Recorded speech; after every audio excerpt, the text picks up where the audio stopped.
Morning all of you. कैसे हैं आप लोग? आई होप बहुत अच्छे होंगे और क्लासेस को एंजॉय करे होंगे। आप लोगों को क्लासेस पढ़ के अच्छा लग रहा होगा और समझ में आ रहा होगा कि कितनी गुणता से आपको क्लासेस प्रदान की जा रही हैं। ये सिर्फ 6th क्लास की एनसीईआरटी नहीं है, बल्कि इसमें बहुत सारे अन्य फैक्ट भी आप लोगों को दिए जा रहे हैं। और क्लासेस डेली देखिएगा, कंटिन्यू देखिएगा, सीरियल से देखिएगा और नोट्स जरूर कीजिएगा। आप लोगों को आने वाले समय में यहाँ से बहुत ज़्यादा मदद मिलेगा, क्योंकि ये बिना पढ़े आगे कोई भी बहुत अच्छी तैयारी नहीं हो सकती, खास करके बड़े एग्जाम की।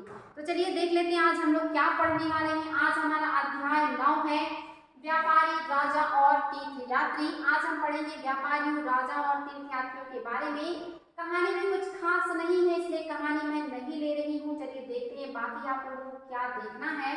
कह रहा है व्यापार और व्यापारियों के बारे में जानकारी। व्यापार और व्यापारियों के बारे में जानकारी। अध्याय 8 में तुमने उत्तर के काले पालिश वाले बर्तनों के बारे में पढ़ा है। ये खूबसूरत बर्तन खास तौर से इनकी कटोरियां तथा थालियां इस उपमहाद्वीप के अनेक पुरातन स्थलों से मिले हैं। सवाल उठता है कि इन जगहों पर ये बर्तन कैसे पहुंचे होंगे। ऐसा अनुमान लगाया जाता है कि जहां ये बनते थे वहां से व्यापारी इन्हें ले जाकर अलग अलग जगहों पर बेचते थे। दक्षिण भारत में सोने, मतलब यहाँ तो पहले देख लेते हैं। उत्तर के क्षेत्र में आपने देखा मिट्टी का बर्तन, जिसे हमने कहा कि काले जो है चमकीले पात्र, यानी कि नॉर्थ मतलब ब्लैक नॉर्थ पेंटेड वेयर, यानी कि उत्तरी काले चमकीले मृदभांड या पात्र, जो कहीं एक जगह पे बनते रहे होंगे, लेकिन व्यापारियों के द्वारा उसे एक जगह से दूसरी जगह ले जाए जाते होंगे। क्योंकि बनाने का काम तो शिल्पकार करते हैं, लेकिन उसको खरीदने, बेचने या एक जगह से दूसरी जगह ले जाने का जो काम है वो व्यापारी कर रहे, तो उनके द्वारा ही ये वस्तुएं महाद्वीप के अन्य क्षेत्रों में फैली होंगी। दक्षिण भारत सोने, मसाला, यानी कि सोना आप सभी को पता है कीमती धातु है। मसाले खासतौर पर काली मिर्च तथा कीमती पत्थरों के लिए प्रसिद्ध था। काली मिर्च की रोमन साम्राज्य में इतनी मांग थी कि इसे काले सोने के नाम से बुलाते थे। व्यापारी इन सामानों को समुद्री जहाजों और सड़कों के रास्ते रोम पहुंचाते थे। दक्षिण भारत में ऐसे अनेक रोमन सिक्के देखने को मिलते हैं। इससे यह अंदाजा लगाया जाता है कि इन दिनों रोम के साथ बहुत अच्छा व्यापार चल रहा था। हमने कल की क्लास में पढ़ा भी है, यहाँ का जो दक्षिण का क्षेत्र है, यहाँ से काली मिर्च और मसाले, सोने और कीमती जो वस्तुएं हैं, खास करके आपके जो गोल मिर्च है जिसको यवन प्रिय कहा जाता है, या इसको जो है एक तरीके से कहिए कि काला सोना भी कहा जाता है। इसका डिमांड यूरोप में बहुत ज़्यादा था। हमारे यहाँ के मसाले हो गए या कीमती धातुएं हो गई या अन्य पदार्थ हो गए, इन सब का डिमांड रोम में बहुत था और वहाँ से हमें बहुत ज़्यादा इसके बदले में बुलियन यानी कि सोने का सिक्का मिलता था। और इससे पता चलता है कि हमारा व्यापार बहुत अच्छा था और व्यापार भी हमारे पक्ष में था। व्यापार संतुलन भारतीयों के पक्ष में था, क्योंकि हमें इससे काफी मुनाफा होता था। रोम से जुड़ी एक कविता है यहाँ पे। हालांकि इस कविता में कुछ नहीं है, यानी कि कुछ खास बातें नहीं है। जो चीजें वो हमारे यहाँ से ले जाते थे उसी का इन्होंने उल्लेख किया है। हम आगे बढ़ लेते हैं और देखते हैं आगे क्या देखना है। व्यापारियों ने कई समुद्री रास्ते खोज निकाले। इनमें से कुछ समुद्र के किनारे चलते थे, कुछ अरब सागर और बंगाल की खाड़ी पार करते थे। नाविक मानसूनी हवा का फायदा उठाकर अपनी यात्रा जल्दी पूरा कर लेते थे। यानी कि व्यापारियों ने धीरे धीरे करके बहुत सारे सामुद्रिक मार्गों का खोज कर लिया। कुछ रास्ते जो महाद्वीप से सटे हुए चलते थे, यानी कि बीच में नहीं जाते थे। कुछ रास्ते ऐसे थे जो खुले समुद्र में, यानी कि आपके अरब सागर, बंगाल की खाड़ी में खुले समुद्र से होकर गुजरते थे। इन सभी रास्तों का खोज व्यापारियों ने कर लिया था और साथ ही उन्होंने मानसूनी हवाओं का भी खोज कर लिया था। मानसूनी हवा आप सभी को पता है कि जब दक्षिण पश्चिम का मानसून आता है तो हवाएं दक्षिण पश्चिम से उत्तर पूर्व की तरफ चलती हैं। लौटते मानसून के समय इन हवाओं की जो दिशा है ये बदल जाती है, तो इससे हमें व्यापार करने में आसानी होती है। क्योंकि नाव में उस समय इस तरह का कोई यंत्र तो होता नहीं था कि वो नाव को आसानी से खींच ले, तो अगर हम हवा की दिशा में अपने रुख को नहीं करते थे तो हमें नाव चलाने में दिक्कत होती थी। इसलिए इन हवाओं की मदद से जो रास्ते होते थे काफ़ी आसान हो जाते थे, जल्दी हो जाते थे। तो ये हवाएं काफ़ी मदद करती थी व्यापार करने में।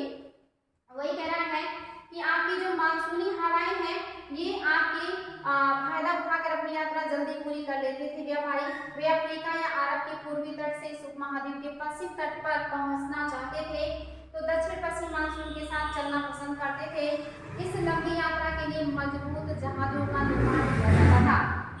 क्योंकि ये लंबी यात्रा कई कई महीनों की होती थी, इस पे बस्ते भी होते थे, मानव भी होते थे, तो इसलिए इसको काफी मजबूत बनाया जाता था।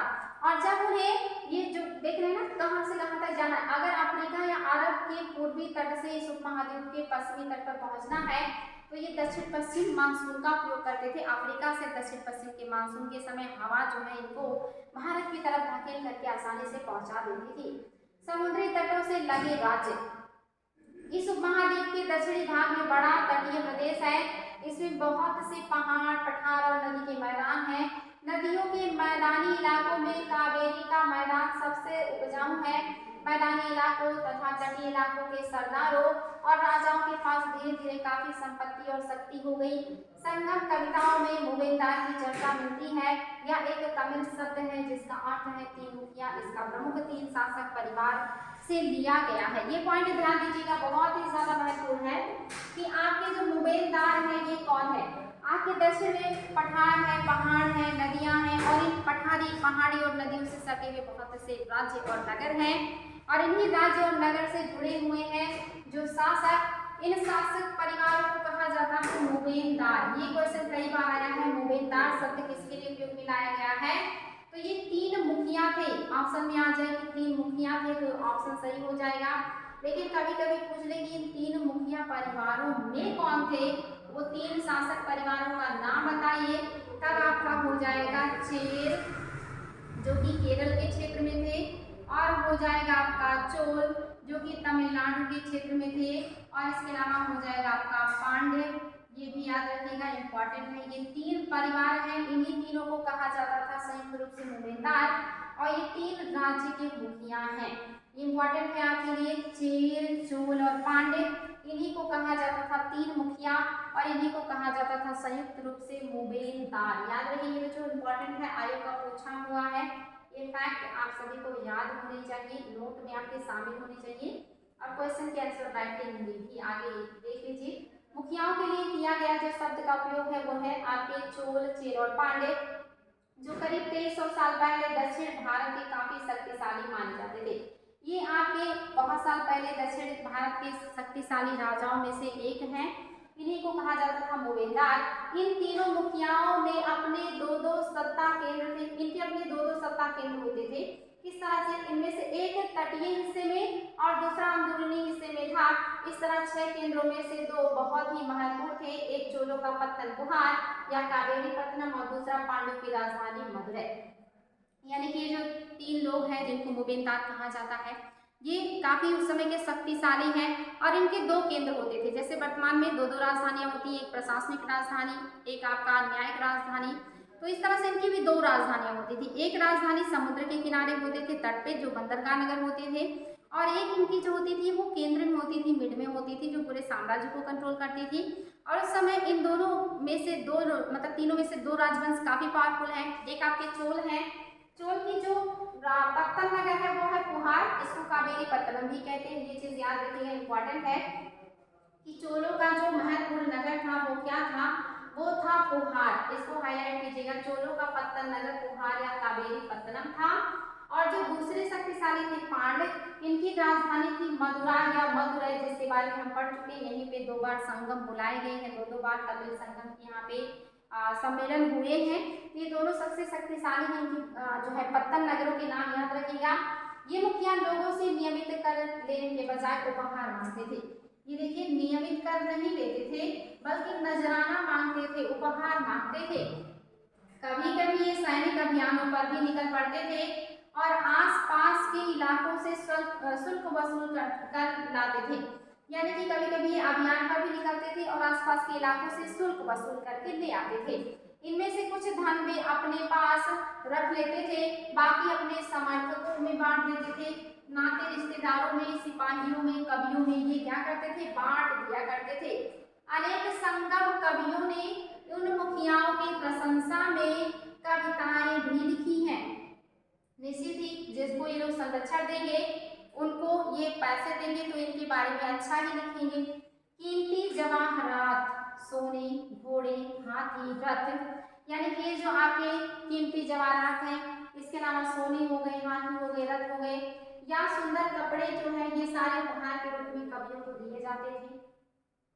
आगे कह रहा है इसके लगभग 200 वर्षों के बाद पश्चिम भारत में सातवाहन नामक राजवंश का प्रभाव बढ़ गया। ये चीज याद रखिएगा, दक्षिण में सातवाहन जो है ये काफी शक्तिशाली हुआ करते थे। सातवाहन जो साम्राज्य है, आपको मैंने बताया था कि मगध साम्राज्य में बृहद्रथ वंश की स्थापना हुई, फिर हरेक वंश आया, फिर शिशुनाग वंश आया, फिर नंद वंश आया, मौर्य आए, उसके बाद शुंग आए, शुंगों के बाद कण्व आए, कण्वों के बाद जो है वो सातवाहनों ने दक्षिण में अपने आप को स्थापित किया जो काफी समय तक रहे। और सातवाहन की स्थापना किसने की है? सातवाहन वंश की स्थापना किया है सिमुक ने।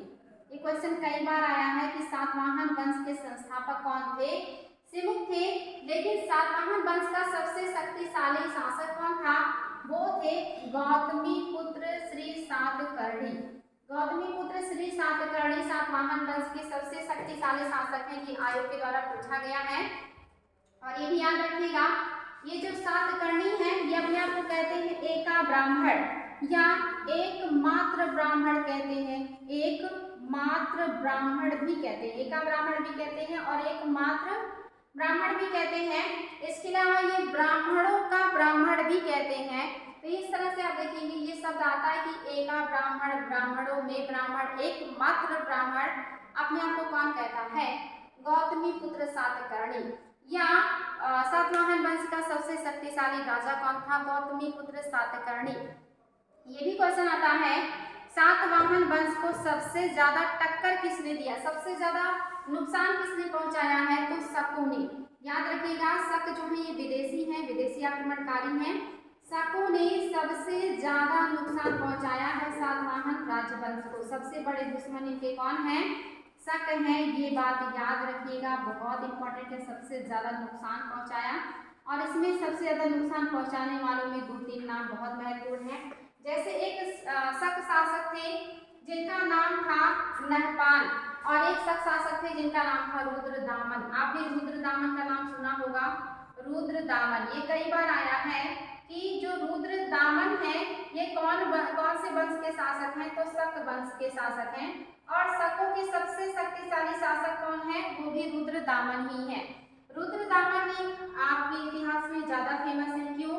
क्योंकि इन्होंने गिरिनार अभिलेख लिखवाया है। गिरिनार का जो अभिलेख है इन्हीं का है, गिरिनार अभिलेख इन्हीं का है, जहाँ पे इन्होंने सुदर्शन झील का पुनरुद्धार भी कराया था। सुदर्शन झील का पुनरुद्धार भी करवाया है इन्होंने। और ये आपका जो गिरिनार है ये भारत का पहला संस्कृत में लिखा गया अभिलेख भी है। संस्कृत में लिखा गया अभिलेख है या विशुद्ध संस्कृत में लिखा गया भारत का पहला अभिलेख गिरिनार का अभिलेख है, जिसको किसने लिखवाया है? रुद्रदामन ने लिखवाया है। और ये रुद्रदामन फर्स्ट है, ये भी याद रखिएगा, रुद्रदामन फर्स्ट या प्रथम है। ये शक राजवंश के सबसे शक्तिशाली शासक हैं। शक कौन है? मध्य एशिया से आए हुए भारत में आक्रमणकारी हैं या घुमंतु लोग हैं। ये जो गिरनार अभिलेख है ये आपका, इसमें कई राजाओं और राज्यपालों का उल्लेख भी मिलता है। इन्होंने सौराष्ट्र प्रांत में सुदर्शन झील का पुनरुद्धार भी करवाया है। और जिन्होंने इनका उद्धार करवाया है इनके जो राज्यपाल हैं इनका नाम था सुविशाख। ये भी याद रखिएगा, सुविशाख नाम था उनका, जिन्होंने इसका पुनरुद्धार करवाया था। रुद्रदामन के राज्यपाल सुविशाख ने सुदर्शन झील का पुनरुद्धार कराया है। इन्होंने संस्कृत या विशुद्ध संस्कृत में गिरनार अभिलेख लिखवाए हैं। और रुद्रदामन फर्स्ट ने सातवाहन वंश के शासक जिनका नाम था पुलुमावी, पुलुमावी याद रखिएगा, बहुत इंपॉर्टेंट है। पुलुमावी को हराया था, 2 बार हराया था। रुद्रदामन फर्स्ट ने पुलुमावी को 2 बार हराया था। दोनों बार हारने के बाद फिर जो है पुलुमावी एक तरीके से समर्पण की मुद्रा में आ गए, तो रुद्रदामन ने अपनी पुत्री का विवाह इनसे कर दिया। ये क्वेश्चन आया है, रुद्रदामन ने किस सातवाहन शासक को हराया था? पुलुमावी को हराया था। ये क्वेश्चन भी आया है कि रुद्रदामन ने अपनी पुत्री का विवाह किस सातवाहन शासक से किया था? पुलुमावी से किया था। तो ये चीजें याद रखेंगे, बहुत इंपॉर्टेंट है। जो कि पुलमावी जो है ये गौतमीपुत्र सातकर्णी के पहले के शासक हैं। उसके बाद आते हैं गौतमीपुत्र सातकर्णी, जो अपने आप को एका ब्राह्मण, एकमात्र ब्राह्मण, सर्वश्रेष्ठ ब्राह्मण कहते हैं, सबसे शक्तिशाली हैं। और इन्होंने एक शक शासक जिनका नाम था नहपान को हराया था। नहपान भी क्या है, शक शासक हैं। इनको किसने हराया है, सातकर्णी ने। इनके पूर्वज पुलमावी को हराया रुद्रदामन ने, और सातकर्णी ने हरा दिया नहपान को, जो कि शक शासक हैं। ये आयोग ने कई बार पूछा है कि नहपान को किसने हराया है, जो है सातकर्णी ने हराया है। ये सारे पॉइंट याद रखेंगे। आगे बढ़ते हैं, तो ये चीज याद रखिएगा कि सातवाहनों के सबसे बड़े शत्रु कौन थे। आयोग ने पूछा है शक है, या सातवाहन साम्राज्य को सबसे ज्यादा नुकसान किसने पहुंचाया है, शकों ने पहुंचाया है। ये सारी चीजें हमने देखा है कि सातवाहन राजवंश का जो प्रभाव है ये धीरे धीरे दक्षिण में बढ़ गया था। इसकी स्थापना सिमुक नामक राजा ने किया। बाद में पुलमावी आए जिनको रुद्रदामन ने हराया। उसके बाद आपके सातकर्णी आए जिन्होंने नहपान को हराया। ये सारी चीजें याद रखिएगा। ये जो गौतमीपुत्र सातकर्णी है, इनके बारे में हम इनकी माँ गौतमी बालश्री द्वारा दान किए गए अभिलेख से इनके बारे में पता चलता है। वह एक अन्य सभी सातवाहन शासक दक्षिणापथ स्वामी कहे जाते हैं। जो आपके सातवाहन शासक हैं इनको दक्षिणापथ स्वामी कहा जाता है। ये आयोग ने पूछा है कि दक्षिणापथ स्वामी किसे कहा गया है, सातवाहनों को कहा गया है। ये पॉइंट बहुत इंपॉर्टेंट है। दक्षिणापथ का शाब्दिक अर्थ है दक्षिण की ओर जाने वाले रास्ता, यानी कि दक्षिण की तरफ जाने वाले रास्ते पर जिसका अधिकार हो जाए वो दक्षिणी पथ का स्वामी हो गया। और दक्षिणा पथ का जो रास्ता है ये बहुमूल्य खजाने वाला रास्ता है, ऐसा कौटिल्य कहते हैं। पूरे दक्षिण क्षेत्र के लिए भी यही नाम प्रचलित था। श्री सातकर्णी ने पूर्वी, पश्चिमी तथा दक्षिणी तटों पर अपनी सेनाएं भेजी थी। जो सातकर्णी हैं इन्होंने पूर्वी, पश्चिमी और दक्षिणी सभी तटों पर सेनाएं भेज करके अपना अधिकार कायम किया था, यानी कि साम्राज्य विस्तार किया।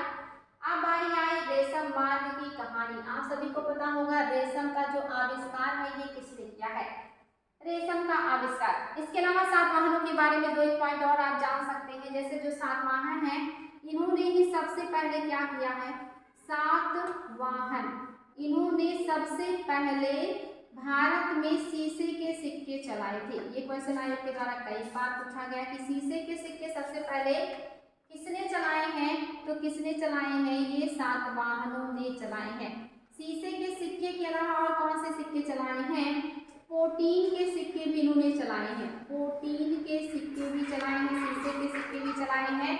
और इन्होंने बड़े पैमाने पे भूमि दान भी किया। ये क्वेश्चन भी आया कि भूमि दान बड़े पैमाने पे किसने दिया है, तो भूमि दान बड़े पैमाने पे सातवाहनों ने दिया है।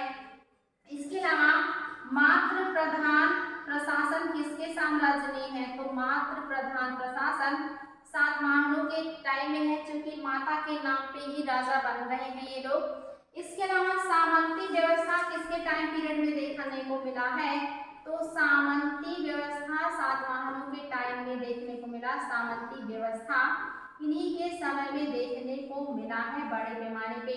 इसके अलावा इनकी राजकीय भाषा क्या थी, तो प्राकृत। प्राकृत क्या है, ये भाषा इनकी राजकीय भाषा है। ये भी आयोग ने पूछा है कि सातवाहनों की राजकीय भाषा क्या है, प्राकृत है। सामंती व्यवस्था किसके समय में आया, सातवाहनों के समय में आया। सबसे ज्यादा भूमिदान किसने दिया है, सातवाहनों ने दिया है। मात्र प्रधान सत्ता या शासन किसका है, सातवाहनों का है। मतलब शीशे के सिक्के और पोटीन के सिक्के सबसे पहले किसने चलाए हैं, सातवाहनों ने ही चलाए हैं। और ये सारी चीजें याद रखिएगा, काफी इंपॉर्टेंट है। इनको दक्षिणापथ स्वामी भी कहा जाता है। इनको सबसे ज्यादा नुकसान शकों ने पहुंचाया है। ये सारी बातें आप लोगों को याद होनी चाहिए। अब चलिए रेशम मार्ग के बारे में हम देख लेते हैं। रेशम मार्ग के बारे में देख लेते हैं, ये आपके लिए काफी इंपॉर्टेंट है, ध्यान दीजिएगा। चलिए देखते हैं, इसको पहले मैं हटा देती हूँ। ये सारी चीजें आप लोग नोट कर लीजिएगा, आसानी से आप लोगों को नोट हो जाएंगी सब चीजें। ये यहाँ से इरेज कर देंगे, इरेज करके थोड़ा सा जगह मिल जाएगा आप लोगों के लिए। ये सारी चीजें आई होप कि आप लोग नोट कर रहे होंगे। और हम लोग रेशम मार्ग के बारे में देखने वाले हैं। आप सभी को पता है रेशम मार्ग किसे कहते हैं, तो रेशम जो कि कीट से उत्पादित होने वाला एक पदार्थ है जिसके उपयोग से रेशम के वस्त्र बनाए जाते हैं। और रेशम का आविष्कार सबसे पहले चीन ने किया था। रेशम का आविष्कार करने के बाद रेशमी वस्त्र सबसे पहले चीन ने बनाए और ये रेशमी जो वस्त्र होते थे काफ़ी महीन होते थे और कीमती होते थे और ये काफ़ी लंबे रास्ते को तय करके ले जाए जाते थे, इसलिए और महंगे हो जाते थे। तो ये क्वेश्चन आता है कि रेशम बनाने की टेक्निक सबसे पहले किसने ढूंढा था? तो रेशम बनाने की जो टेक्निक है ये ढूंढा था चीनियों ने। ये क्वेश्चन आपका आया हुआ है। बनाने का जो तरीका है ये चीनियों ने ढूंढा था। वेरी वेरी इंपॉर्टेंट, याद रखिएगा, तरीका चीनियों ने ढूंढा था। इसके अलावा चीनियों ने और क्या? कागज का आविष्कार भी इन्होंने ही किया है। ये क्वेश्चन भी आता है कि कागज का आविष्कार सबसे पहले किसने किया है? तो ये भी इन्होंने ही किया है। ये बात भी याद रखिएगा, आपके लिए इम्पोर्टेंट है। चीनी होंगे। इसके अलावा आपका बारूद का आविष्कार सबसे पहले किसने किया? बारूद। तो बारूद का आविष्कार भी सबसे पहले चीनियों ने ही किया है। ये सारी बातें याद रखिएगा। तो चीनियों ने जब रेशम का आविष्कार किया, रेशमी वस्त्र बनाए, तो ये रेशम जो है ये दुनिया के कोने कोने में जाने लगा। और ये जो रेशम मार्ग है ये ऊपर भारत के चीन से होकर के गुजरता था। चीन से आगे जाने के बाद इसके 3 शाखाएं हो जाती थी। एक शाखा पाकिस्तान होते हुए समुद्री रास्ते से जाता था, एक शाखा ऊपर मध्य एशिया को चला जाता था और एक शाखा आपका अफगानिस्तान होते हुए, ईरान होते हुए रोम को चला जाता था स्थल मार्ग से। तो 3 शाखाएं इनकी हो जाती थी। वही कह रहा है कि रेशम जो है ये कीमती चमकीले रंग और चिकनी मुलायम बनावट की वजह से रेशमी कपड़े अधिकांश समाज में बहुमूल्य माने जाते थे। क्यों माने जा रहे हैं? कीमती है, चमकीले हैं और इनका जो रंग है काफी चमकीला है, आकर्षक है, चिकने हैं, मुलायम है। इस सब की वजह से क्या है ये बहुमूल्य माने जाते हैं। रेशमी कपड़े तैयार करना एक जटिल प्रक्रिया है। रेशम के कीड़े से कच्चा रेशम निकालना, सूत कताई होता है और फिर उसका कपड़ा बुना जाता है। रेशम बनाने की पद्धति काफी मुश्किल है या कहीं एक तरीके से काफी बारीकी से किया जाता था, इसलिए कहीं ना कहीं ये थोड़ा सा महंगा हो जाता था। ये जो आप देख रहे हैं कुषाणों के बारे में भी हम लोग और भी बातें देखेंगे। फिलहाल तो हम लोग रेशम के बारे में पहले देख लें, फिर बाकी बातों को भी हम लोग देख लेते हैं। ये जो रेशम है इसकी तकनीक का आविष्कार सबसे पहले चीन ने किया। तब लगभग 7000 साल पहले हुआ था, यानी कि ईसा पूर्व में बात करेंगे तो 5000 ईसा पूर्व में ही इन्होंने इस टेक्निक को ढूंढ लिया था। उन्होंने हजारों साल तक बाकी दुनिया से छुपाए रखा। आज से लगभग 5000 साल पहले इन्होंने इस टेक्निक को ढूंढ लिया, लेकिन उसके बाद भी हजारों साल तक इन्होंने इस टेक्निक को दुनिया से छिपा के रखा और लोग नहीं जान पाए कि कैसे बनता है। साथ ही कह रहा है कि पर चीन से पैदल, घोड़े व ऊंट पर कुछ लोग दूर दूर से आए और वो क्या करते थे, अपने साथ रेशमी कपड़े भी ले जाते थे। जिस रास्ते से वे लोग यात्रा करते थे वह रेशम मार्ग के नाम से प्रसिद्ध हो गया। जिस रास्ते से वो यात्रा करते थे, सामान को लेके जाते थे, वो रेशम मार्ग कहा जाता था। कभी कभी चीन के शासक ईरान और पश्चिमी एशिया के शासकों को उपहार के तौर पर रेशमी कपड़े भेजते थे। यहाँ से रेशम के बारे में जानकारी और फिर पश्चिम की ओर फैल गई, यानी कि यहाँ से रेशम के बारे में जानकारी पश्चिम की ओर फैली। करीब 2000 साल पहले रोम शासकों और धनी लोगों के बीच रेशमी कपड़े पहनना एक फैशन बन गया। आगे कह रहा है इसकी कीमत बहुत ही ज्यादा होती थी, क्योंकि चीन से इसे लाने में दुर्गम पहाड़ी और रेगिस्तानी रास्तों से होकर जाना पड़ता था। यही नहीं, रास्ते के आसपास रहने वाले लोग व्यापारियों से यात्रा शुल्क भी मांगते थे। यानी कि कोई चीज की कीमत कब बढ़ जाती है? जब उसका डिमांड बहुत ज्यादा होता है और उसको बनाने की प्रोसेस बहुत महंगी होती है। तो ये जो प्रोसेस है बहुत महंगा है। साथ ही दुर्गम रास्ते से इसको लेकर जाना होता है, काफी लंबी दूरी तय करनी होती है। इसके अलावा जहां जहां से गुजरते वहां के राजा को और व्यापारियों को शुल्क भी देना पड़ता है। तो निश्चित ही महंगा होता जाएगा। इसी वजह से क्या हो गया, महंगा होता चला जाता है। आगे कह रहा है इस सिल्क रूट तथा उसकी शाखाओं को दिखाए गए हैं मानचित्र में। कुछ शासक इसके बड़े बड़े हिस्सों पर अपना नियंत्रण करना चाहते थे, क्योंकि इस रास्ते पर यात्रा कर रहे व्यापारी से उन्हें कर, शुल्क व तोहफे के जरिए लाभ मिलता था। इसके बदले ये शासक इन व्यापारियों को अपने राज्य से गुजरते वक्त लुटेरों से आक्रमण से सुरक्षा देते थे। जब ये व्यापारी इनके राज्य से गुजरते थे तो राजा उनसे शुल्क लेते थे और बदले में उनको लुटेरों से सुरक्षा प्रदान करते थे। सिल्क रूट पर नियंत्रण रखने वाले शासकों में सबसे प्रसिद्ध कुषाण थे। ये चीज याद रखिएगा। सिल्क रूट पर हमारे देश के किस शासक ने नियंत्रण रखा था? आयोग ने पूछा है इसको। तो कुषाणों ने सिल्क रूट पर जो है, मतलब जो आपका सिल्क रूट है रास्ता, इस पर अपना नियंत्रण रखा था। ये चीज याद रखिए, काफी इंपॉर्टेंट है। आगे कह रहा है करीब 2000 साल पहले मध्य एशिया तथा पश्चिमोत्तर भारत पर एक शासन था, पेशवा मतलब जो ये आपके कुषाण है इनका शासन कब था, आज से लगभग 2000 साल पहले इनका शासन था। यानी कि ईस्वी में आप सभी को पता होगा 78 जो ईस्वी है इसको हम कहते हैं शक संवत, ईस्वी को ही हम क्या कहते हैं, शक संवत कहते हैं। और ये जो शक संवत है ये किसने चलाया है, तो शक संवत को चलाया है आपके कनिष्क ने। ये क्वेश्चन भी आता है किसने चलाया है शक संवत, कनिष्क ने चलाया है। कब चलाया है, 78 ईस्वी में चलाया है। और ये 2000 साल पहले आज से शासन कर रहे हैं। और इनका जो शासन है ये कहाँ है, पेशावर और मथुरा। मथुरा इनकी धार्मिक राजधानी थी, पेशावर इनकी राजनीतिक राजधानी थी। ये मुख्य शक्तिशाली केंद्र हैं। आगे का तक्षशिला भी इनके ही राज्य का हिस्सा था। इसके शासन काल में ही सिल्क रूट की एक शाखा मध्य एशिया से होकर सिंधु नदी के मुहाने के पत्तनों तक जाती थी। फिर यहाँ से जहाजों द्वारा देशम पश्चिम की ओर रोम साम्राज्य तक पहुंचता था। इस उपमहाद्वीप में सबसे पहले सोने के सिक्के जारी करने वाले शासकों में कुषाण थे। ये चीज याद रखिएगा। ये जो कुषाण है ये देवपुत्र की उपाधियां धारण करते थे। क्वेश्चन आया है कि देवपुत्र की उपाधि कौन धारण करता था, तो देवपुत्र की उपाधि धारण करते थे आपके कुषाण।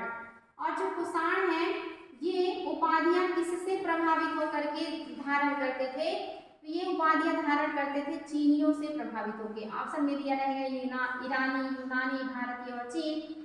तो चीन से प्रभावित होकर के ये देवपुत्र की उपाधि धारण करते थे, जिसमें अपने आप को ईश्वरीय दिखाने का कोशिश करते थे। ये क्वेश्चन भी आया है कि कौन से शासक अपने आप को ईश्वरीय दिखाने का कोशिश करते हैं और दैविक उपाधियां धारण करते हैं, तो कुषाण।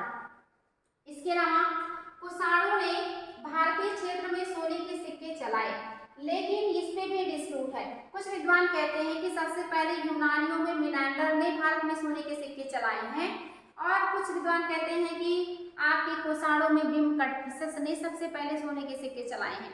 तो ये चीज याद रखिएगा, जब टीजीटी पीजीटी में क्वेश्चन आता है तो वहां पे मिनांडर को सही करता है आपका जो बेसिक शिक्षा आयोग है, ये मिनांडर को सही करता है अगर टीजीटी पीजीटी का क्वेश्चन है। और आईएसपीसीएस में आता है तो आयोग बिम कटफिसस यानी कि कुषाण वंश को सही करता है। तो ये चीज याद रखिएगा। अगर आपके टीजीटी पीजीटी के हिसाब से आए टीजीटी और पीजीटी, तब आप क्या सही करेंगे, तब आप हिंद यमन सही करेंगे। और हिंद यमन में कौन हो जाएंगे, हिंद यमन में हो जाएंगे मीनांडर। और अगर आपका यूपीएससी पूछता है तब वहां पे कुषाण वंश में बिम कटफिसस हैं, जिन्होंने पहली बार भारत में सोने के सिक्के चलाए हैं। बिम कटफिसस सबसे पहली बार इन्होंने ही भारत में सोने के सिक्के चलाए हैं। ये चीज याद रखिएगा।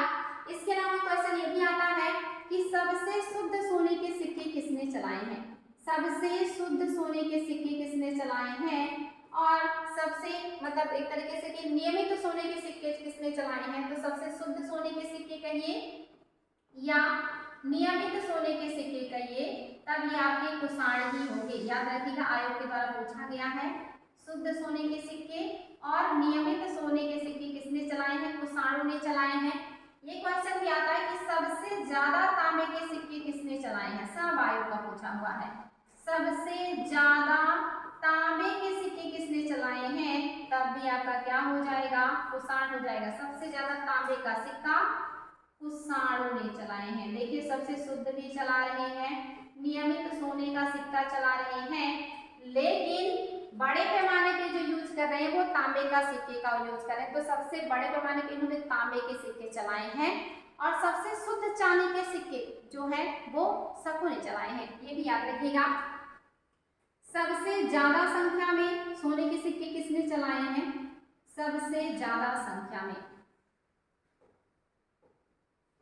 सबसे ज्यादा संख्या में किसने चलाए हैं आपके सोने के सिक्के।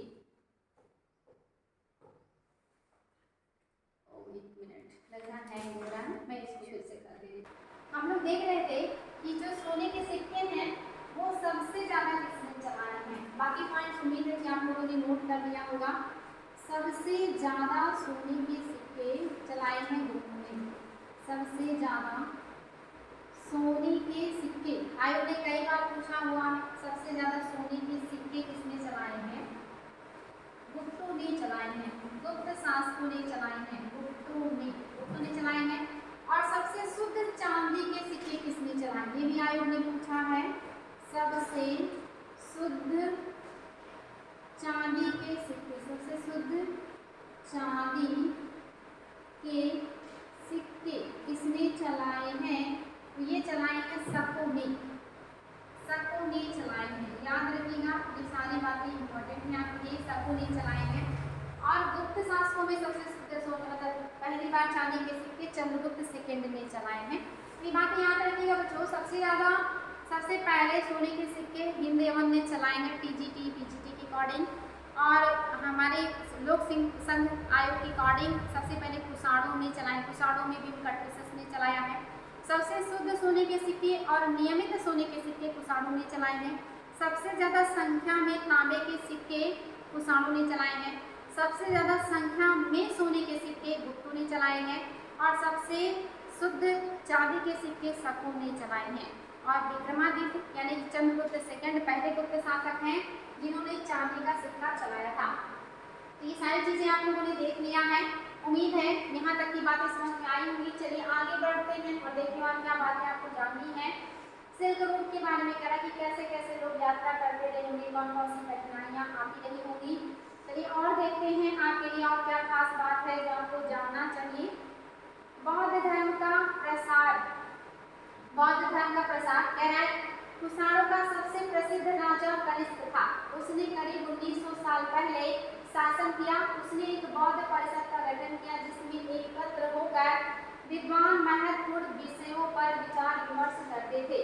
बुद्ध की जीवनी, बुद्ध चरित्र में की रचना का कवि अश्वघोष कनिष्क के दरबार में रहते थे। एक क्वेश्चन याद रखिएगा, आयोग का पूछा हुआ है और बहुत ही ज्यादा महत्वपूर्ण है। आप लोगों की नोट्स में चीज होनी चाहिए कि कनिष्क के दरबारी कवि कौन है या दरबारी विद्वान कौन है, वो है अश्वघोष। अश्वघोष की रचना कौन सी है, बुद्ध चरित्र। बुद्ध चरित्र इन्होंने लिखा है अश्वघोष ने। इसके अलावा इन्होंने सौंदरानंद भी लिखा है, सौंदरानंद भी लिखा है, ये चीज याद रखिएगा। सौंदरानंद भी लिखा है और बुद्ध चरित्र भी लिखा है, दोनों देखिए। ये क्या है, संस्कृत में लिखा हुआ शुरू किया गया था, ये आप याद रखिएगा, बहुत इंपॉर्टेंट है। तो इस समय बौद्ध धर्म का एक नई धारा महायान का विकास हुआ था। मैंने आपको पढ़ाते हुए बताया था कि इनके टाइम पीरियड में चतुर्थ बौद्ध संगीति हुई थी, चौथा बौद्ध संगीति इन्हीं के समय में बुलाया गया था। और उसमें बौद्ध धर्म का 2 शाखाओं में अस्थायी रूप से विभाजन हो गया, हीनयान और महायान। कनिष्क ने महायान शाखा को अपने दरबार में संरक्षण दिया। इन्हीं के टाइम पीरियड में देखिए महायान शाखा का विकास हुआ और इन्हीं के टाइम पीरियड में संस्कृत में विद्वानों ने लिखना शुरू किया है। ये बात भी याद रखिएगा, कनिष्क के समय में ही संस्कृत में जो ग्रंथ हैं इनकी रचनाएं शुरू हो गई थी। मोस्ट इंपॉर्टेंट करते हैं, याद रखिएगा। इसकी 2 मुख्य विशेषताएं थी। पहले, मूर्तियों में बुद्ध की उपस्थिति सिर्फ कुछ संकेतों के माध्यम से दर्शाई जाती थी। मिसाल के तौर पर उनकी निर्माण प्राप्ति पीपल पेड़ के द्वारा दर्शाया जाता था। याद रखिएगा, बुद्ध का जो निर्माण प्राप्ति है ये पीपल के पेड़ के द्वारा दर्शाया जाता था। ये काफी इंपॉर्टेंट है, याद रखिएगा, मोस्ट इंपॉर्टेंट। और आप सभी को ये सारे पॉइंट याद रखने हैं, नोट्स में भी आपकी ये होनी चाहिए। आप देख रहे हैं कि जो ये मतलब बनाए गए हैं ये इसमें अधिकांश मथुरा में है तो कुछ तक्षशिला में भी बनाए गए। जो मूर्तियां बनाई गई हैं संकेत के रूप में ये कुछ मथुरा में है और कुछ तक्षशिला में है, चूँकि दोनों क्षेत्र कुषाणों के साम्राज्य में शामिल हैं। और मैंने आप लोगों से बताया था कि जो बुद्ध हैं इनके जीवन से कुछ घटनाएं जुड़ी हैं, जैसे जब वो गर्भ में आते हैं तो हाथी का प्रतीक, जब वो जन्म लेते हैं कमल का प्रतीक, जब घर त्यागते हैं घोड़े का प्रतीक, जब वो यंग होते हैं तो सांड का प्रतीक है, जब वो ज्ञान प्राप्ति करते हैं तो पीपल का प्रतीक है, जब वो पहली बार प्रवचन देते हैं तो ये आपका धर्म चक्र प्रवर्तन है, और जब वो निर्वाण प्राप्त करते हैं तो इसको प्रतीक माना जाता है। तीन प्रतीकों के द्वारा ही देखिए मूर्तियां बनाई जा रही हैं।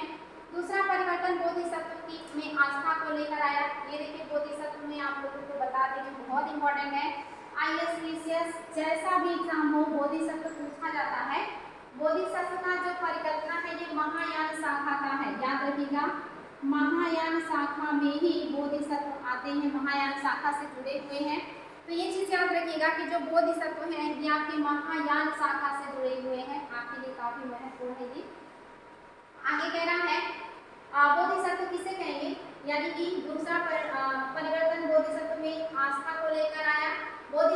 कहते हैं जो ज्ञान प्राप्ति के बाद एकांतवास करते हुए ध्यान साधना कर सकते हैं, लेकिन ऐसा करने के बजाय वे लोगों को शिक्षा देना और उनकी मदद करने के लिए सांसारिक परिवेश में ही रहना ठीक समझने लगे। धीरे धीरे बोधिसत्व की पूजा काफी लोकप्रिय हो गई और पूरे मध्य एशिया, चीन और बाद में कोरिया और जापान तक भी ये फैल गया। ये चीज याद रखिएगा कि जो बोधिसत्व है ये महायान शाखा से है, और बोधिसत्व का मतलब ये नहीं है कि ज्ञान प्राप्ति के लिए एकांत में रहें और जो है अपने बारे में सिर्फ सोचे। ये अपने निर्वाण के पहले बाकी लोगों को निर्वाण प्राप्त करने के लिए प्रयास करते हैं, इसलिए इनको माना जाता है कि ये बहुत दयालु होते हैं। तो ये बोधिसत्व की परिकल्पना इसको याद रखिएगा, काफी इंपॉर्टेंट है। ये जो परिकल्पना ये धीरे धीरे करके बहुत ज्यादा फैल गई। जैन धर्म में बोधिसत्व का जो स्थान है ये ईश्वर से भी ऊपर हो गया, क्योंकि ये बहुत दयालु है, दयावान है और ये सबको निर्वाण प्राप्ति का काम करते हैं, प्रदान करने का काम करते हैं। बौद्ध धर्म से जुड़े हुए मैंने आपको बताया थी कि बहुत सारे आपके गुफाएं, चैत्य और विहार मिले हैं। गुफाओं में अगर आप देखना चाहेंगे तो आपने नाम सुना होगा अजंता का। अजंता है और बाघ है, बाघ की गुफाएं हैं और अजंता गुफाएं हैं। ये दोनों किससे जुड़े हुए हैं? ये गुप्त काल से जुड़े हैं। गुप्त काल से जुड़े हुए हैं आपके अजंता और बाघ की गुफाएं। ये चीज याद रखिएगा, जहाँ पे बौद्ध धर्म से जुड़ी हुई चीजें देखने को मिलती हैं। आपने एलोरा का नाम भी सुना होगा। एलोरा ये राष्ट्रकूटों से जुड़ा हुआ है, राष्ट्रकूट। और यहाँ पे आप देखेंगे 3 धर्म के देखने को मिलते हैं चित्र। यहाँ पे बौद्ध भी है, यहाँ पे जैन भी है और यहाँ पे हिंदू भी है। ये क्वेश्चन आता है कि कौन से गुफा से तीनों धर्म का चित्र देखने को मिलता है? अजंता। गुप्त में कौन से धर्म से जुड़ा है? तो ये केवल और केवल आपके बौद्ध धर्म से जुड़ा है, जो अजंता की गुफाएं हैं। गुप्तों ने बनवाया है, ये राष्ट्रकूटों ने बनवाया है। आपने एक और नाम सुना होगा एलिफेंटा। एलिफेंटा की गुफा भी राष्ट्रकूटों ने ही बनाया है और यहाँ पे शैव धर्म से जुड़े हुए ज्यादा चित्र मिले हैं और कुछ जो है वो जैन के भी हैं। शैव के ज्यादा हैं और कुछ जो है जैन के भी, यानी कि जैनी। याद रखिएगा, शैव के ज्यादा हैं और कुछ जैन के हैं। और ये जो प्रचार प्रसार है चीन, कोरिया, जापान तक भी धीरे धीरे करके बोधिसत्व से जुड़ी हुई जो परिकल्पनाएं हैं ये फैल गई। इसके अलावा आपने कुछ चैत्य के नाम भी सुने होंगे, जैसे कारले का चैत्य, भाजा का चैत्य, कंधेरे की गुफाएं। ये सब बौद्ध धर्म के जो है प्रचार प्रसार से जुड़ी हुई चीजें हैं, याद रखिएगा। आगे कह रहा है बौद्ध धर्म का प्रसार पश्चिमी और दक्षिण भारत में हुआ, जहां बौद्ध भिक्षुओं के रहने के लिए पहाड़ियां काटकर दर्जनों गुफाएं बनाई गई, जिसमें आपको मैंने बताया जो है अजंता की गुफा, कंधेरे की गुफा, बाघ की गुफा, एलोरा की गुफा, एलिफेंटा की गुफा। इसके अलावा चैत्य भी बनाए गए, कारले और आपका भाजा। इस तरह से बहुत सारी चीजों का निर्माण हुआ। आगे कह रहा है इनमें से कुछ गुफाएं राजा और रानी के आदेशों पर बनाई गई, तो कुछ व्यापारियों तथा कृषकों द्वारा। इनमें से ज्यादातर गुफाएं पश्चिमी घाट के दर्रों के पास बनाई गई थी। दक्कन के शहरों और तत्वों के समृद्ध बंदरगाहों और इन्हें जोड़ने वाली सड़कें भी इन्हीं दर्रों से होकर गुजरती थी। ऐसा लगता है कि यात्रा करने वाले व्यापारी इन गुफाओं वाले मठों में विश्राम के लिए रुकते थे। यानी कि जो आपका पश्चिमी घाट है ज्यादातर इन्हीं दर्रों में गुफाएं काट करके बनाई गई थी, जहाँ पे बौद्ध भिक्षु रुकते थे और वहाँ पे पूजा, ध्यान, साधना, प्रवचन ये सारी चीजें किया करते थे। बौद्ध धर्म दक्षिण पूर्व की ओर श्रीलंका, म्यांमार, थाईलैंड तथा इंडोनेशिया सहित दक्षिण पूर्व एशिया के अन्य भागों में भी फैल गया था। ये चीज भी याद रखिएगा, इंपॉर्टेंट है। ये देखिए गांधार शैली में बना हुआ बुद्ध की प्रतिमा, सिलवट वाले वस्त्र, आभा मंडल, नाक नक्शे कितने खूबसूरत हैं। जब भी सुंदर मूर्तियां दिखे तो समझ जाइए कि आपकी गांधार की है, और जब आपकी सिंपल मूर्तियां दिखे तो आप समझ जाइएगा कि वो मथुरा कला में बनी हुई मूर्तियां हैं। ये इनकी विशेषताएं हैं जो हमने काफी पहले पढ़ चुका है। यहाँ पे देखिए ये कारले की गुफा है जो कि महाराष्ट्र में है। आगे देखिए आपको और भी कुछ बातें देखनी है। थेरवाद नामक बौद्ध धर्म का आरंभिक रूप इस क्षेत्र में काफी अधिक प्रचलित था, यानी कि दक्षिण पूर्व एशिया में थेरवाद का प्रचलन काफी देखने को मिलता है।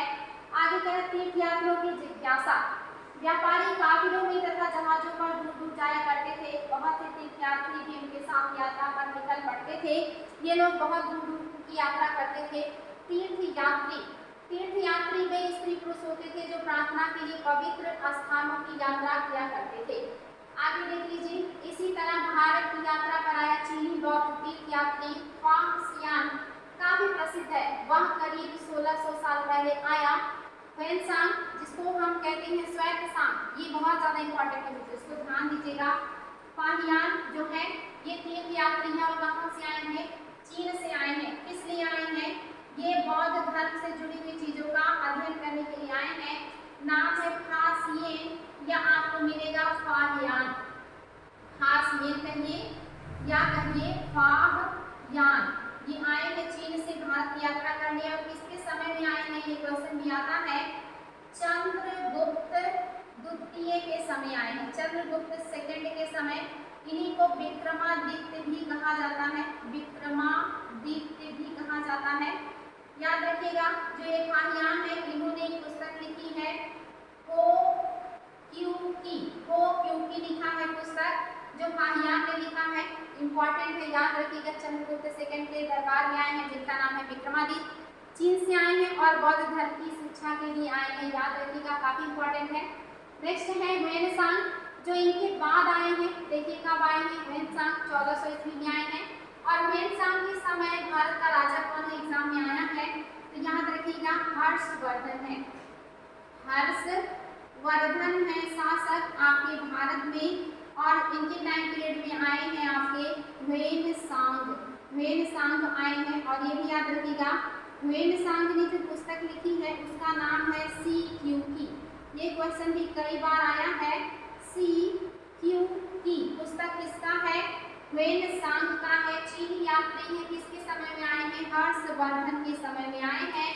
वेरी वेरी इंपॉर्टेंट है। आगे देखिए, इनमें से प्रत्येक तीर्थ यात्री ने अपनी यात्रा का वर्णन लिखा।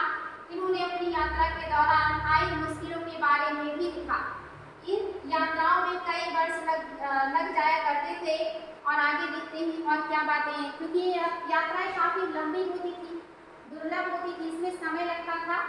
और फिर आप देखेंगे इन्होंने अपनी यात्रा विवरण भी लिखे हैं। और एक क्वेश्चन भी आता है कि जो यात्राएं हैं ये कैसे आए हैं? स्थल मार्ग से आए हैं, जल मार्ग से आए हैं या कैसे आए हैं? तो यहाँ पे देखिए फाहियान ने अपनी वापसी की यात्रा विवरण का वर्णन दिया है।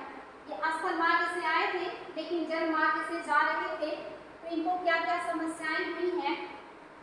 फासियन के बारे में देख लीजिए, बहुत इंपॉर्टेंट है। फासियन या फाहियान ने अपने घर चीन वापस लौटने के लिए अपनी यात्रा बंगाल से शुरू की। वह व्यापारियों की एक जहाज पर चढ़ा। मुश्किल से 2-3 दिन भी चले थे कि एक समुद्री तूफान में फंस गए। व्यापारी अपने जहाज को डूबने से बचाने के लिए उसमें से अपने माल को फेंककर जहाज को हल्का करने की कोशिश करने लगे। फाहियान ने भी अपने सामान को फेंक दिया, पर अपनी उन पांडुलिपियों और बुद्ध की प्रतिमाओं को नहीं फेंका जिन्हें उसने अपनी भारत यात्रा के दौरान संकलित किया था। अंततः 13 दिनों के बाद आंधी रुकी और समुद्र का वर्णन इस प्रकार किया है। आगे कह रहा है समुद्र असीम है। जब तूफान रुकी तो उन्होंने वर्णन किया कि समुद्र असीम है। सूर्य, चंद्रमा, तारों की गति को देखे बिना यह पता लगाना असंभव है कि या मतलब ये पूर्व है या पश्चिम है, यहाँ किस दिशा में चल रहे हैं। अगर बरसात या आंधी हो जाती थी तो जहाज को हवा के रूप में ले जाने के अलावा कोई चारा नहीं होता था। जहाँ पहुँचने से उसे 90 दिन से भी ज़्यादा समय लगा और वहाँ 5 महीने रुकने के बाद उसने दूसरी बार जो है जहाज में यात्रा की और चीन पहुँचा। यहाँ पे फाहियान ने यात्रा विवरण दिया है। चीनी यात्री हैं, स्थल मार्ग से भारत आए हैं, यहाँ पे कई वर्षों तक वो रहे और यहाँ से बहुत सारी चीज़ों को उन्होंने कलेक्ट किया। वापस जाने के लिए उन्होंने जल मार्ग को चुना, लेकिन जब वो 2-3 दिन की यात्रा ही पूरी किए थे तभी समुद्री तूफान आ गया और इस तूफान में ये लोग काफ़ी हद तक परेशान हो गए। सभी को अपने सामान फेंकने पड़े। इन्होंने भारत से ली हुई पांडुलिपियाँ और बुद्ध की मूर्तियों को बचा के बाकी सारे सामान इन्होंने भी फेंक दिया और ये किसी तरह से इंडोनेशिया के जावा पहुँचे और वहाँ पहुँचने में ही इन्हें 90 दिन लग गए थे। वहाँ पहुँचने के बाद ये 5-6 महीने वहीं रहे, क्योंकि वो तूफान इतना भयावह था कि किसी का भी दिल दहल जाए। ये कहते हैं कि समुद्र असीम है, कुछ पता नहीं है कि वो कितना बड़ा है और अगर दिन सही है तो रात में सूर्य की दिशा से पता चलता है कि हम किस दिशा में चल रहे हैं, और रात में चंद्रमा और तारों की गति से पता चलता है कि हम किस दिशा में चल रहे हैं। लेकिन कहीं अगर बादल घिराए और समुद्री तूफान आ जाए तो दिशा का कुछ पता ही नहीं चलता कि हम किस दिशा में चल रहे हैं, और उस समय हवा के रुख के मतलब सामने हमें छोड़ देना होता है। हवा जिधर को चलती है हमें उधर ही नाव चलाना पड़ता है, इसके अलावा हमारे पास अब कोई दूसरा रास्ता नहीं होता है। ये कौन कह रहे हैं? ये फाहियान कह रहे हैं, और ये आपके लिए काफी महत्वपूर्ण तथ्य है, इसको ध्यान दीजिएगा। चलिए आगे बढ़ते हैं, देखते हैं और कौन सी खास बात है। श्वेत-सांग जिसको हमने कहा है कि आपके ह्वेन-सांग, इनके बारे में भी देख लीजिए। ये भी भारत आए हैं, चीन से आए हैं, मध्य एशिया होते हुए ये चीन से स्थल मार्ग से भारत आए हैं। ये बात भी याद रखिएगा। कह रहे हैं कि थोड़ा सा मैं नीचे कर दे रही हूँ।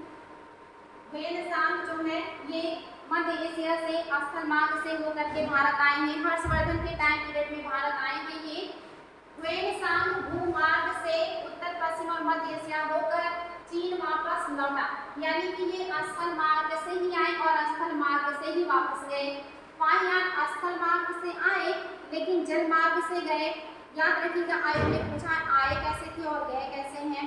आपका ह्वेन-सांग स्थल मार्ग से ही आ रहे हैं और स्थल मार्ग से ही वापस जा रहे हैं। उत्तर पश्चिम और मध्य एशिया होकर चीन वापस लौट गया। इसने सोने, चांदी और चंदन की लकड़ी की बनी बुद्ध की मूर्तियां तथा 600 से अधिक ज्यादा पांडुलिपियां एकत्र की थी। यानी कि इसने क्या क्या एकत्र किया? सोने, चांदी और चंदन की लकड़ी की बनी बुद्ध की प्रतिमाओं को एकत्र किया, और इसके अलावा और क्या एकत्र किया है? 600 से ज्यादा पांडुलिपियों को इसने एकत्र किया। इन्हें वह लेकर मतलब लगभग 20 घोड़े पर लाद कर ले गया, पर इनमें से 50 पांडुलिपियां उस समय खो गई जब सिंधु नदी पार करके उसकी नाव उलट गई। यानी कि यहाँ से आप देखते 20 घोड़े पर लाद करके ये सारे सामान को जा रहे हैं, लेकिन सिंधु नदी में इनकी 50 जो पांडुलिपियां हैं वो खो गई। और कैसे? इनकी नाव पलट गई और उसमें इनकी पांडुलिपियां बहुत सारी खो गई। कह रहा है अपने जीवन का बाकी हिस्सा उसने बची हुई पांडुलिपियों का संस्कृत से चीनी में अनुवाद करने में लगा दिया। यानी कि भारत से जो इतनी सारी पांडुलिपियां लेकर के गए, वो अपना जो बचा हुआ समय था, उनके पास जो पांडुलिपियां बची थी उसका संस्कृत से चीनी में अनुवाद करने में ही उन्होंने लगा दिया, क्योंकि हमारे यहाँ जो लिखा जाता था मोस्टली संस्कृत में लिखा जाता था।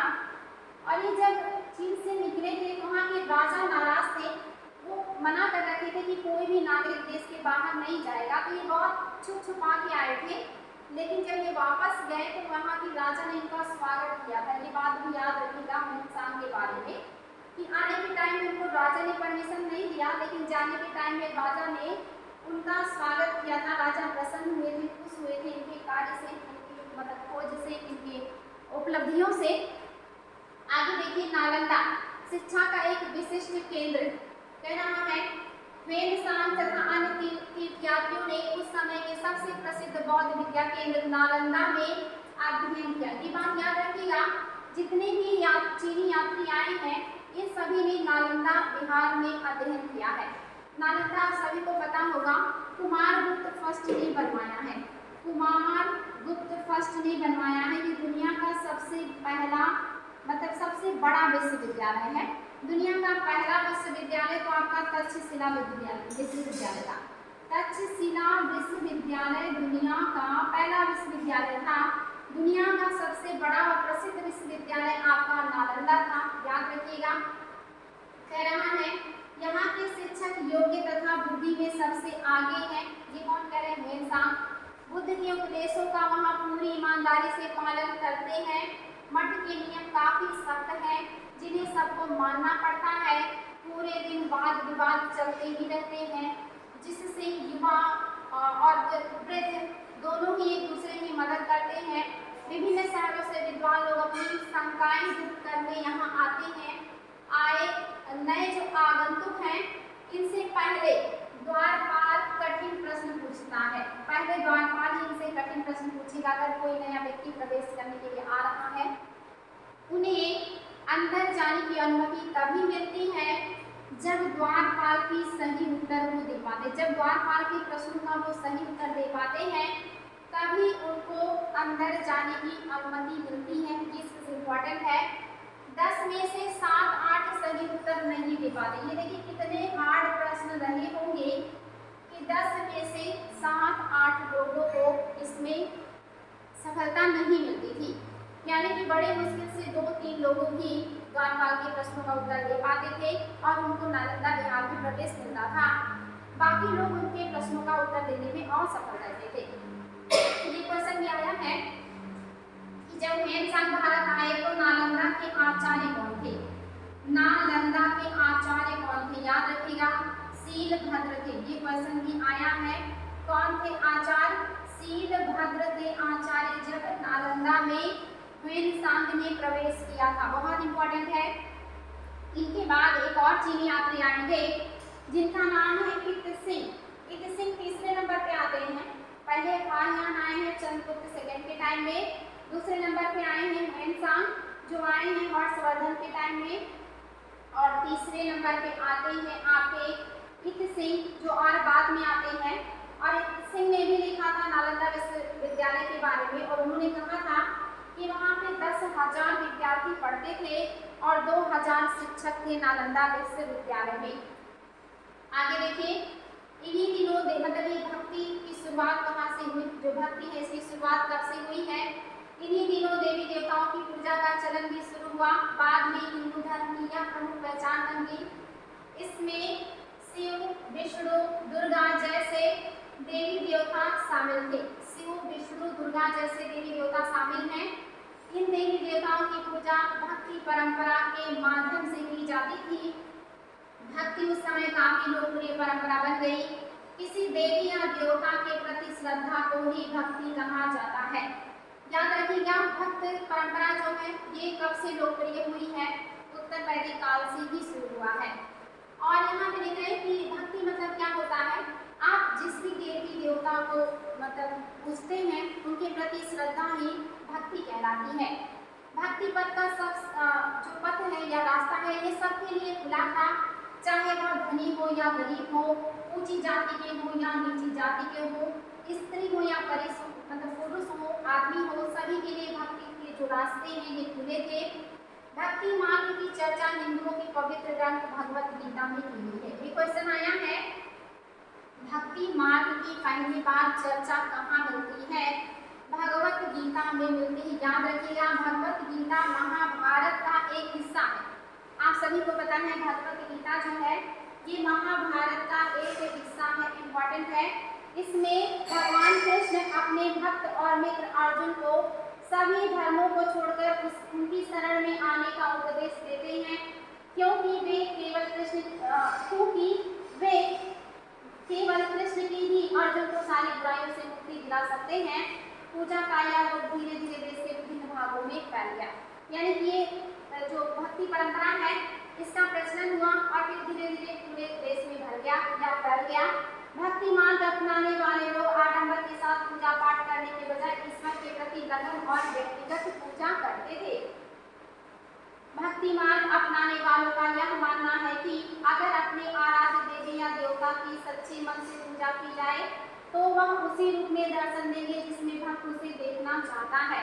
इसीलिए आराध्य देवी व देवता मानव के रूप में भी हो सकते हैं या फिर सिंह, पेड़ या अन्य किसी भी रूप में। जैसे जैसे इस विचार को समाज द्वारा स्वीकृति मिलती गई, कलाकार देवी देवताओं की एक से बढ़कर एक खूबसूरत मूर्तियां तैयार करने लगे। देखिए एनसीईआरटी में लिखा है कि भक्ति परंपरा बहुत बाद जो है देखने को मिली और इसमें आडंबर नहीं था। कोई भी पूजा पाठ कर सकता था अपने आराध्य देवी देवता के और वो किसी भी रूप में उनकी संकल्पना कर सकता था। कोई मानक नहीं था कि वो इसी रूप में उनकी कल्पना करेगा। इंपॉर्टेंट है, ध्यान दीजिएगा। और जैसे जैसे ये परंपरा बढ़ती गई, प्रचलित होती गई, वैसे वैसे देवी देवताओं का कलाकारों ने खूबसूरत से खूबसूरत मूर्तियां बनाना शुरू कर दिया। अपने दिमाग से इमेजिन करके एक से एक मूर्तियां बनाने शुरू कर दी कलाकारों ने। जैसे जैसे भक्ति परंपरा बढ़ती गई, देखिए ये लिखा गया है एनसीईआरटी में, इंपॉर्टेंट पॉइंट है। आगे बढ़ते हैं और देखते हैं और क्या खास बात है भक्ति के बारे में, क्या कि भक्ति का क्या अर्थ है। एक भक्त द्वारा लिखी गई कविता, तो कविता में कुछ खास नहीं है इसलिए हम इसको नहीं देखेंगे। देवी देवताओं की विशेष सम्मान होता था, देवी देवताओं का विशेष सम्मान होता था, इसलिए विशेष जगहों पर ही इनकी मूर्तियों को रखा जाता था। इन स्थानों को ही मंदिर कहते हैं, यानी कि जिन स्थानों पे मूर्तियों को रखा जाता था उसी को मंदिर कहते हैं। बिल्कुल सही है। आगे कह रहा है कि अध्याय 11 में तुम इन मंदिरों के बारे में पढ़ोगे। भक्ति परंपरा ने चित्रकला, शिल्पकला और स्थापत्य कला के माध्यम से अद्वैत की प्रेरणा दी है। भक्ति कला की वजह से आप देखेंगे चित्रकला का भी विकास हुआ, भक्ति को ही दिखाने के लिए शिल्पकला भी बनाई गई, मूर्तियां बनाई गई और बहुत सारे मंदिरों का भी निर्माण भक्ति के वजह से हो रहा है। हिंदू शब्द का मतलब आप सभी को पता है, इंडिया शब्द की तरह ही सिंध या इंडस से ही निकला है। यह शब्द अरबों और ईरानियों द्वारा उन लोगों के लिए उपयोग किया जाता है जो सिंधु नदी के पूर्व में रहते थे। यही शब्द उनके धार्मिक विश्वास और सांस्कृतिक परंपरा के लिए भी प्रयुक्त होता है। हिंदू शब्द का उपयोग उनके लिए किया जाता है जो सिंधु नदी के पूर्व में रहते हैं। इन्हीं से आप देख रहे हैं हिंदू, और हिंदू से हिंदुस्तान शब्द का उपयोग भी होने लगा था। तो ये सारी चीजें याद रखिएगा। अन्यत्र चलिए हम लोग समाप्ति की ओर है और आपको देखना उस समय विश्व में क्या हो रहा था। तो यहाँ पे दे रहा करीब 2000 साल पहले पश्चिम एशिया में ईसाई धर्म का उदय हुआ। ईसा मसीह का जन्म बेथलेहम में हुआ था। ये बात याद रखिएगा, ईसा मसीह का जन्म कहाँ हुआ है? बेथलेहम में हुआ है, जो समय रोमन साम्राज्य का हिस्सा था ईरान। ईसा मसीह ने स्वयं को इस संसार का उद्धारक बताया। उन्होंने दूसरों को प्यार देने और उसी तरह दूसरों पर विश्वास करने का उपदेश दिया, जिस तरह हर व्यक्ति दूसरों से प्यार और विश्वास की उम्मीद रखता है। इनके भी उपदेश जो है वो बिल्कुल सामान्य से है, नेचुरल बातें की गई हैं जो सामान्य इंसान को जानना चाहिए और अपने जीवन में उपयोग करना चाहिए। बाइबल में ईसा मसीह के उपदेश की बातें लिखी हैं। यहाँ इसका एक अंश है, यहाँ पे अंश दिया है बाइबल का, और इनका जन्म बेथलेहम में हुआ है, मरियम के गर्भ से हुआ था। ये सारी चीजें हैं जो काफी मतलब जो है बाद में आपके देश में भी इनका प्रचार प्रसार हुआ और ईसाई धर्म आपके देश में भी फैल गया, खास करके अंग्रेजों के टाइम में ज्यादा हुआ। उसके पहले ही ये देखने को भारत में मिल रहा है, यानी कि शुरुआत में जो व्यापारी आए थे, अरब व्यापारी, उनके द्वारा ये धर्म लाया गया भारत में। धीरे धीरे करके ये आपके क्रिश्चियन का काफी विस्तार हुआ अंग्रेजों के टाइम पीरियड में। आप चलिए क्वेश्चन को सॉल्व कर लेते हैं। निम्नलिखित में उपयुक्त जोड़े बनाओ।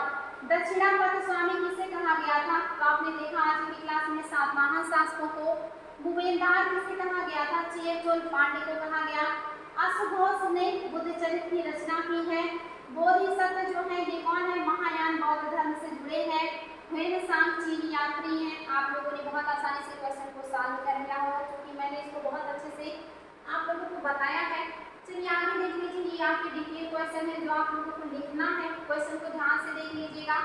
ये सारे क्वेश्चन के आप शॉर्ट स्क्रीन ले सकते हैं और आप इसका आंसर राइटिंग बिल्कुल आसानी से कर सकते हैं। बहुत आसानी से आप इसका उत्तर दे सकते हैं कमेंट बॉक्स में, और नोट्स भी बनाते रहिएगा। सारे प्रश्न आपके सामने हैं, इसको आप लोग देखिए और इसको शॉर्ट स्क्रीन ले लीजिए। इसका उत्तर आप लोग लिख करके कमेंट बॉक्स में सेंड कर सकते हैं। और उम्मीद है कि क्लास अच्छी लगी होगी और प्रश्न को सॉल्व करने में आप लोगों को समस्या नहीं होगा। तो आज के लिए इतना ही, फिर हम मिलेंगे नेक्स्ट न्यू चैप्टर के साथ और शानदार तरीके से पढ़ेंगे। Thank you so much.